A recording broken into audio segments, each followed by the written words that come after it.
ഈശോമിശിഹായ്ക്ക് സ്തുതിയായിരിക്കട്ടെ. ആത്മീയഭോജ്യത്തിൽ നാം ഇന്ന് വിചിന്തനം ചെയ്യുന്ന വിഷയം രസകരമായൊരു വിഷയം എന്ന് വേണമെങ്കിൽ പറയാം. പക്ഷെ നമ്മൾ വളരെയേറെ ചിന്തിക്കേണ്ടതും ഹൃദയത്തിലേക്ക് ഏറ്റെടുക്കേണ്ടതുമായിട്ടുള്ള ഒരു സന്ദേശം. വൈദികനാകുക എന്ന് പറയുന്നത് ഒരു വിളിയാണ്.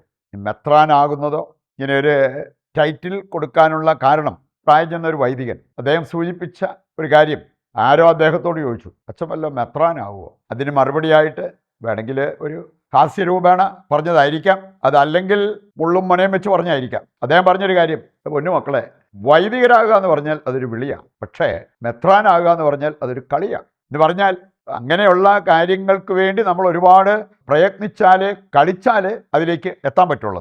വൈദികന്റെ ആന്തരിക മുറിവുകൊണ്ട് പറഞ്ഞതാണോ, തിക്താനുഭവം ഉണ്ടായിട്ട് പറഞ്ഞതാണോ എന്ന് നമുക്കറിയത്തില്ല. പക്ഷേ അതിൻ്റെ വെളിച്ചത്തിൽ ഒരു കാര്യം നമ്മൾ മനസ്സിലാക്കിയിരിക്കുന്നത് നല്ലതാണ്. വിവാഹ ജീവിതമാണേലും ഒരു വിളിയാണ്. അൽമായർക്ക് ദൈവം നൽകുന്ന ഒരു വിളി വിവാഹ ജീവിതത്തിലേക്ക്. വൈദിക വൃത്തി അതൊരു വിളിയാണ്. മെത്രാനാകുന്നതും മാർപ്പാപ്പയാകുന്നതും എല്ലാം അതൊരു വിളിയായിട്ട് നമ്മൾ കാണേണ്ട ഒരു കാര്യമാണ്. ഇനി അതുകൊണ്ട് തന്നെ ഈ വിളി ഉണ്ടാകാൻ വേണ്ടി നമ്മൾ പ്രാർത്ഥിക്കണം. ഈ വിളി കിട്ടിയവർ ആ വിളിക്കനുസരിച്ച് ജീവിക്കാനുള്ള ആ ഒരു കൃപയ്ക്കും അനുഗ്രഹത്തിനും വേണ്ടി പ്രത്യേകം പ്രാർത്ഥിക്കേണ്ടതാണ്. ഇനി അങ്ങനെ ഒരു വിളി സ്വീകരിച്ച് അതിൽ ജീവിക്കുമ്പോൾ ഒരാനന്ദം അനുഭവിക്കുന്ന വ്യക്തികളാണെങ്കിൽ നമ്മൾ എന്തെങ്കിലും തിരിമറി കാണിച്ച് അതിനേക്കാൾ വലിയൊരു പദവിക്ക് വേണ്ടി പോകേണ്ട ഒരു കാര്യം വരത്തില്ല. നമുക്കറിയാലോ, അസീസിയിലെ വിശുദ്ധ ഫ്രാൻസിസ്, അതുപോലെ ഡീക്കൻ ലോറൻസ്, അങ്ങനെയുള്ള കുറേ വ്യക്തികളെ കുറിച്ച് നമുക്ക് ചിന്തിക്കാൻ പറ്റും. അവരൊക്കെ പൗരോഹിത്യം അത് ഏറ്റെടുക്കാനുള്ള യോഗ്യത എനിക്കില്ല, അതുകൊണ്ട് ഇത് മതി, ഞാനൊരു ഡീക്കനായിട്ട് കഴിഞ്ഞോളാം എന്ന് പറഞ്ഞ വ്യക്തികളുണ്ട്. അപ്പോൾ അതുകൊണ്ട് നമ്മുടെ വിളിയിൽ നമ്മൾ സംതൃപ്തരാണെങ്കിൽ വില കൊടുത്ത് മറ്റൊരു പദവിക്ക് വേണ്ടി പരിശ്രമിക്കേണ്ട ഒരാവശ്യം നമ്മുടെ ജീവിതത്തിൽ വരത്തില്ല. ആദ്യമായിട്ട് നമ്മൾ മനസ്സിലാക്കിയിരിക്കണം, നല്ല മെത്രാൻ ആയിട്ട് നല്ല പദവി അലങ്കരിക്കുന്ന വ്യക്തികൾ, അതുപോലെ തന്നെ മാർപ്പാപ്പയാകാൻ അങ്ങനെയുള്ള കാര്യങ്ങൾക്ക് വേണ്ടിയൊക്കെ ചിലരുടെയൊക്കെ തല കെട്ടിവെച്ചതുപോലെയാണ്. അവരൊരിക്കലും അങ്ങനെ ഒരു കാര്യം കൊതിക്കുകയോ അതിനായിട്ട് പരിശ്രമിക്കുകയോ ചെയ്തിട്ടേ ഇല്ല.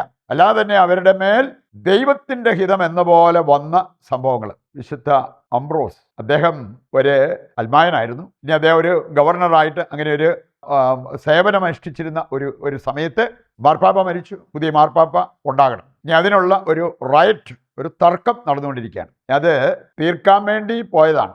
ഞാൻ ഒരു മീറ്റിംഗ് നടന്നുകൊണ്ടിരുന്നപ്പോൾ ഒരു കൊച്ചുകുട്ടിയുടെ സ്വരത്തിൽ ഇങ്ങനെ പറയപ്പെട്ടു, അംബ്രോസ് തന്നെ മെത്രാൻ, അംബ്രോസിനെ മെത്രാനാക്കണം. ഒരു പുതിയ മെത്രാന് വേണ്ടി അവരിങ്ങനെ രൂപതയിൽ യത്നിച്ചപ്പോൾ അതിൻ്റെ ഭാഗമായിട്ടുണ്ടായ ഒരു കാര്യമാണ്. എല്ലാവരും ഏകകണ്ഠേന അത് അംഗീകരിച്ചു, മെത്രാനായി. പുള്ളി ആഗ്രഹിച്ചിട്ടാണോ?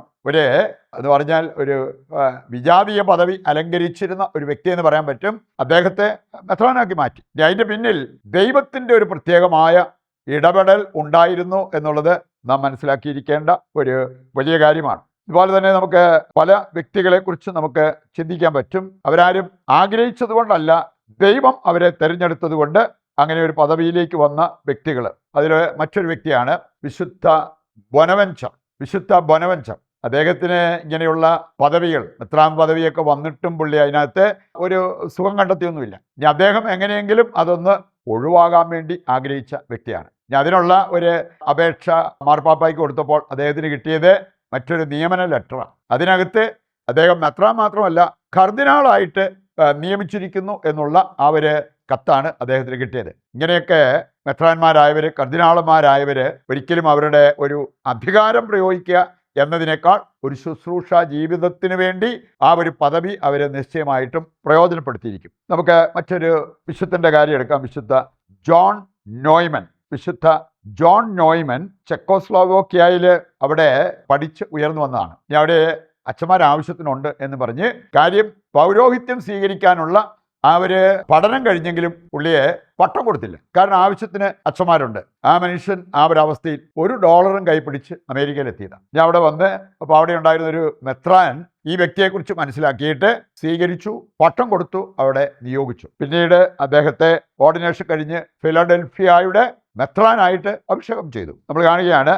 എന്നിട്ടും അദ്ദേഹത്തിൻ്റെ ജീവിതത്തിൻ്റെ അവിഭാജ്യ ഘടകമായിരുന്ന ചില കാര്യങ്ങളാണ് പ്രാർത്ഥന, രോഗി സന്ദർശനം, പാവങ്ങളോടുള്ള സ്നേഹം. ഇനി അങ്ങനെയുള്ള കാര്യങ്ങളെല്ലാം അദ്ദേഹം വളരെ വളരെ ശ്രദ്ധിച്ചു പോന്നു എന്നുള്ളത് നമുക്ക് മനസ്സിലാക്കാൻ പറ്റും. അതുപോലെ തന്നെ പാവങ്ങളോടുള്ള ആ സ്നേഹം, കരുതൽ, അതിൻ്റെ പേരിൽ റോഡ് സൈഡിലൂടെ നടന്ന് രോഗികളെ, പാവങ്ങളെ ഒക്കെ ശുശ്രൂഷിക്കുമായിരുന്നു. ആ ഒരു സമയത്ത് അവിടെ കുഴഞ്ഞു വീണ് മരിച്ച ഒരു വ്യക്തിയാണ് വിശുദ്ധ ജോൺ നോയ്മൻ. വിശുദ്ധ ഫാബിയന്റെ കാര്യം എടുത്താൽ, വിശുദ്ധ ഫാബിയൻ ഇതുപോലെ ആരെ മാർപ്പാപ്പയാക്കണം? നമ്മൾ കണ്ടു വിശുദ്ധ ബൊനവഞ്ചറിന്റെ ഒരു കാര്യത്തിൽ, അംബ്രോസിന്റെ കാര്യത്തിലൊക്കെ ദൈവികമായിട്ടുള്ള ഇടപെടൽ. ഇതുപോലെ ആരെ മാർപ്പാപ്പയാക്കണം, അങ്ങനെ ഒരു ഡിസ്കഷൻ നടക്കുകയാണ്. അതിനുള്ള ആളുകൾ ഒരുമിച്ച് കൂടി പ്രാർത്ഥിക്കുകയാണ്. അപ്പോൾ വിശുദ്ധ ഫാബിയന്റെ തലയിൽ ഒരു പ്രാവ് വന്നിരുന്നു. അതിങ്ങനെ അനങ്ങാതെ ഈ വ്യക്തിയുടെ തലയിൽ വന്നിരിക്കുകയാണ്. അതോടെ അവിടെ ഒരുമിച്ച് കൂടിയിരുന്ന വ്യക്തികൾക്ക് മനസ്സിലായി ഈ വ്യക്തിയാണ് ദൈവം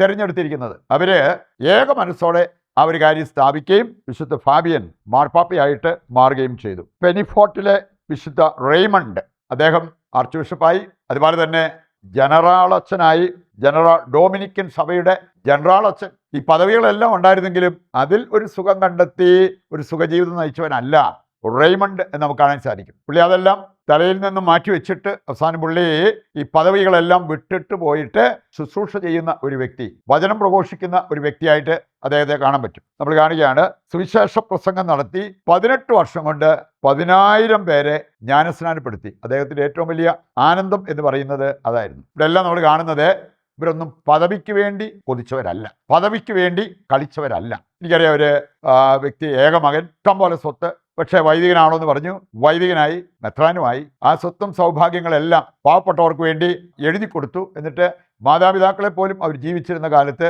അവരവിടെ നോക്കി. ഇന്നത് വലിയൊരു ആതുരാലയമായിട്ട് മാറിയിരിക്കുകയാണ്. ഇതുപോലെ കറ തീർന്ന വൈദികര്, മെത്രാന്മാര്, ഇവരെയൊക്കെ നമുക്ക് കാണാൻ സാധിക്കും. ഇനി ഇതിന് വിരുദ്ധമായിട്ട് നമ്മൾ പണം കൊടുത്ത് ഒരു പദവി സമ്പാദിച്ചാൽ എന്തു പറ്റാം? അതിന് ഒരു തെളിവ് നമുക്ക് നമ്മുടെ ബൈബിളിലേക്ക് നോക്കുമ്പോൾ കാണാൻ പറ്റും. 2 മക്കബായർ 4-ാം അധ്യായം 24 മുതൽ വായിക്കുമ്പോൾ, മെനലാവുസ് ഒരു പ്രധാന പുരോഹിത സ്ഥാനത്തിന് വേണ്ടി ബാക്കിയുള്ളവർ കൊടുത്തതിനേക്കാൾ കൂടുതൽ പണം മുടക്കി അങ്ങനെ ഒരു സ്ഥാനം കരസ്ഥമാക്കി. ഇനി പിന്നീട് നമ്മൾ കാണുകയാണ്, 2 മക്കബായർ 13-ാം അധ്യായത്തിലൂടെ കടന്നു പോകുമ്പോൾ അവന്റെ അന്ത്യം പരിതാപകരമായിരുന്നു. അവനൊരു ഡീസന്റ് ശവസംസ്കാരം പോലും ലഭിച്ചില്ല എന്നുള്ളത്, ഒരു ഡീസന്റ് ഫ്യൂണറൽ പോലും അദ്ദേഹത്തിന് കിട്ടിയില്ല എന്നുള്ളത് ഈ അധ്യായം വായിക്കുമ്പോൾ നമുക്ക് കാണാൻ പറ്റും. നമുക്കതുകൊണ്ട് നമ്മുടെ വിളി ദൈവം തന്ന വിളിയാണ്. അൽമേനിയാണെങ്കിലും, വൈദികനാണെങ്കിലും, മെത്രാനാണെങ്കിലും, മാർപ്പാപ്പയാണെങ്കിലും അത് ദൈവത്തിന് വേണ്ടി ജീവിച്ച് ആത്മീയ ആനന്ദത്തോടു കൂടി മരിച്ച് സ്വർഗത്തിലെത്താൻ വേണ്ട കൃപയ്ക്കായി പ്രാർത്ഥിക്കാം. ഇതിൻ്റെ എല്ലാ പ്രാർത്ഥനാ നിയോഗങ്ങളും ദൈവകരങ്ങളിൽ ഏൽപ്പിച്ചുകൊണ്ട് നമുക്ക് ദിവ്യകാരുണ്യത്തിൻ്റെ ആശീർവാദവും സ്വീകരിക്കാം.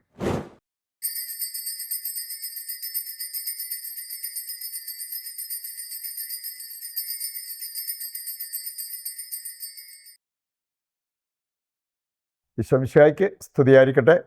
മറ്റൊരു എപ്പിസോഡുമായി നാളെ വീണ്ടും നമുക്ക് ഒന്നിക്കാം. ദൈവം നിങ്ങളെ സമൃദ്ധമായി അനുഗ്രഹിക്കട്ടെ.